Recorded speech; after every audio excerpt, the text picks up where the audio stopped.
Listen closely. That whisper of doubt, that nagging voice telling you you're not enough, that's the boy.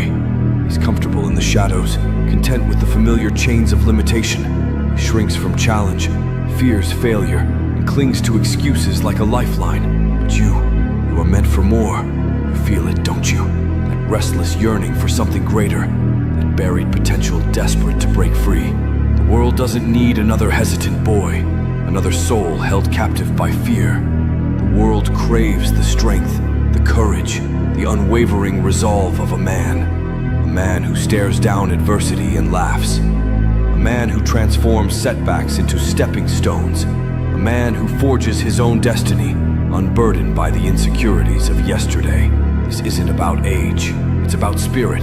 It's about shedding the timidity, the procrastination, the self-doubt that has held you hostage for too long. It's about taking ownership of your life, embracing responsibility, and unleashing the formidable force that resides within you. The path ahead won't be easy. There will be battles, scars, moments where the boy will scream to retreat.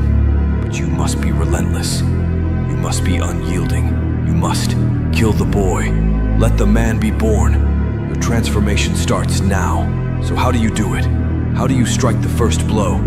You start by identifying the enemy. You have to see the boy clearly for what he is. He's the voice that hits the snooze button just one more time. He's the one who says, "I'll start tomorrow," knowing full well that tomorrow becomes next week, next month, and then a lifetime of regret. The boy is the comfort seeker. He builds a fortress out of routine, not because it serves him, but because it's safe. His favorite words are, "I can't," "It's not fair," and "What if I fail?" He measures his worth by the likes he gets, not by the mountains he climbs. He consumes, but he doesn't create. He talks about the life he wants, but he never takes the first, real, painful step towards it. He is the master of plausible deniability, the architect of intricate excuses designed to keep him small. That is the boy. He lives inside you. He's been running your life from the shadows for too long.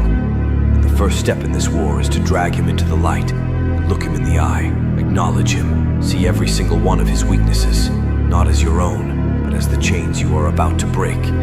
Let's talk about his favorite weapon, excuses. An excuse is a carefully crafted lie you tell yourself to avoid pain. That's all it is. Let's dismantle the biggest ones. "I don't have time," a lie. You have the same 24 hours as every titan of industry, every world-class athlete, every history maker. What you don't have is discipline.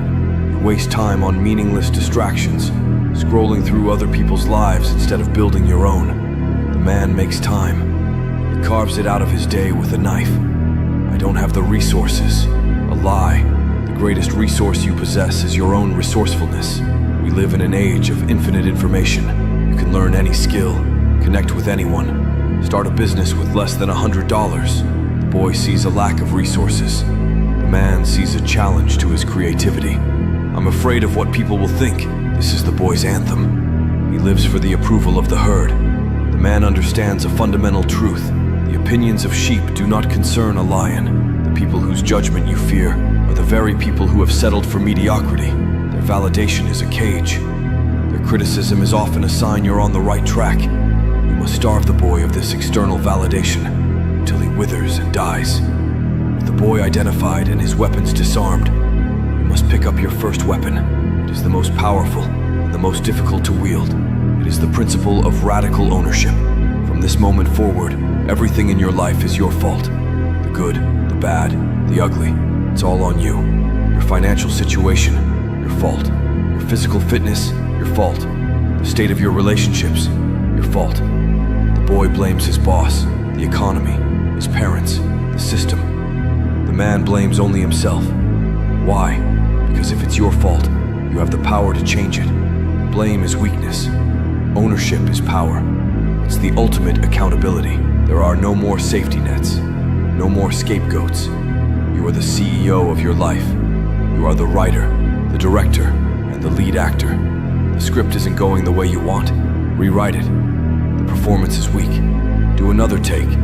Stop pointing fingers and start taking notes. Take ownership of your past failures, your current situation, and most importantly, your future success. This is the first great act of the man, Now we forge the man's character, and it is forged in one fire, and one fire only: discipline. Forget motivation. Motivation is a feeling, a fleeting chemical reaction. It's a spark in a rainstorm. It's unreliable. The boy waits for motivation to strike. The man builds his life on the bedrock of discipline. Discipline is doing what you have to do, long after the feeling you wanted to do it in has left you. It's the alarm clock at 4 a.m. It's the cold shower. It's the workout when you're sore. It's the extra hour of work when you're tired. It's eating the clean meal when the junk food is calling your name. Discipline is the ultimate form of self-love. It's telling yourself, I am worth the effort. My future self is more important than my present comfort. You build discipline like a muscle. You start small. Make your bed. No exceptions. Finish a workout. No shortcuts. Read 10 pages. Every day. Each completed act of discipline is a vote for the new man you are becoming. Each time you choose the hard path over the easy one, you kill a little piece of the boy. Understand this. You must choose your pain. There is no escaping it. On one hand, you have the pain of discipline. It's the burn in your muscles, the strain on your mind, the sacrifice of immediate pleasure. It's sharp, it's intense, but it is temporary. It is the pain of construction. Pain of forging something new and powerful. On the other hand, you have the pain of regret. This pain is dull, chronic, and it lasts a lifetime. It's the pain of looking in the mirror at 50, 60, 70 years old, and seeing a stranger full of wasted potential. It's the ghost of the man you could have become, haunting you every single day. The pain of discipline weighs ounces. The pain of regret weighs tons. The boy runs from the immediate pain of discipline, doing so, sentences himself to the lifelong agony of regret. The man embraces the pain of discipline today, so he can live with the pride of a life well lived tomorrow. You have to run towards the pain. You have to lean into the discomfort, that feeling of wanting to quit. That is the signal that you are precisely where growth happens. The boy is a perfectionist. He waits for the perfect plan, the perfect moment, the perfect set of circumstances before he acts. And so he waits forever. He's stuck in analysis paralysis, researching endlessly, planning obsessively, but never, ever launching. This is fear masquerading as prudence. The man understands a critical law of the universe.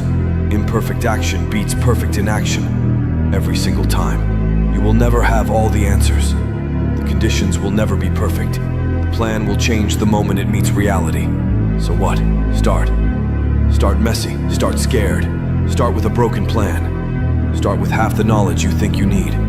Action creates clarity. Motion creates momentum. You don't steer a parked car. You have to get on the road and course correct as you go.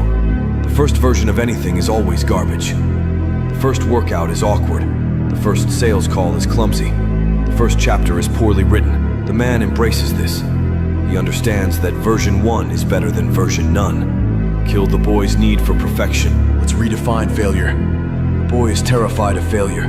To him, failure is a final judgment on his worth. It's embarrassing. It's proof that he isn't good enough.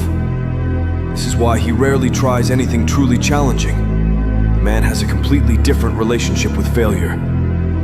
To the man, failure is not a verdict. It is data. It is feedback. It is a lesson paid for in experience. When an experiment in a lab fails, the scientist doesn't quit science. He analyzes the data, adjusts the variables, and runs the experiment again. You must become the scientist of your own life. Every failure is simply an outcome you didn't intend. What can you learn from it? What variable do you need to change? Your approach? Your effort? Your knowledge? The man doesn't lose. He either wins or he learns. He collects scars like trophies, because each scar tells a story of a battle fought, a limit tested, a lesson learned. Stop fearing failure. Start hunting it. Because the only way to guarantee you never fail is to never try. And that is the boy's ultimate prison. As you kill the old habits, you must build a new structure. A man is not defined by his moods or his circumstances. A man is defined by his code. A code is a set of non-negotiable principles by which you live your life. It is your personal constitution. The boy is fluid. He changes his beliefs to fit in. Man is a rock. He stands for something. What is your code? I can't write it for you, but it should be built on pillars of steel. Pillars like integrity. My word is my bond. Resilience. I will get up one more time than I am knocked down. Ownership. I am responsible for my life. Courage. I will act in the face of fear.